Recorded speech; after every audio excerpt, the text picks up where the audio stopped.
জান্নাত তোয়ার সত্য কথা তুলে ধরার জন্য আপনাকে অসংখ্য ধন্যবাদ। ভিডিওটি সবাই দেখে যাবে।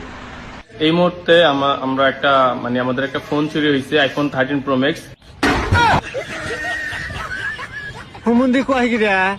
এইটা থেকে বোঝা যায় দেশবাসীর নতুন কিছু পেতে চলেছে। অনুরোধ, এইবারে শর্ট ফিল্মটা অন্তত পক্ষে 15 মিনিট চাই। মূল ঘটনা হচ্ছে নতুন এপিসোড আসতেছে, এই জন্য কাহিনী সাজাচ্ছে।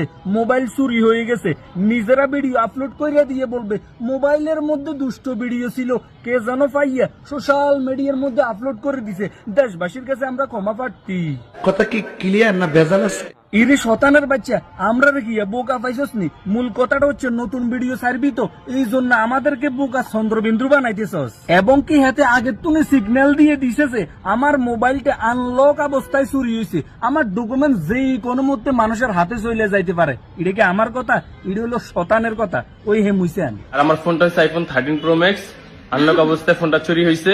এইবার বুঝছেন তো কথা কি ক্লিয়ার নাকি কোনো ভেজাল আছে? মোবাইলটা আনলক অবস্থায় চুরি হয়েছে, মোবাইলের মধ্যে চোর প্রবেশ করতে পারবে, দুষ্ট ভিডিও পাবে, সেগুলিরও লইয়া সোশ্যাল মিডিয়ার মধ্যে আপলোড করে দিতে পারবে।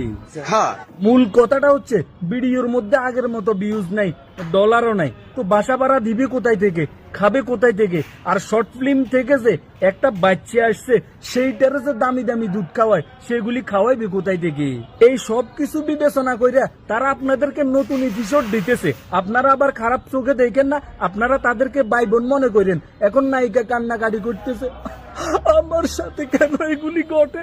ওই সান কান্না করো না, আমার লগে গেলে এমন হয়। এই শয়তানের বাচ্চার গো অভিনয় দেখে আমার কি মনে হইতেছে জানেন? আইফোন 17 প্রো ম্যাক্স কিনার শখ হয়েছে, এই জন্য নতুন নাটক সাজাইছে, আর কিচ্ছু না।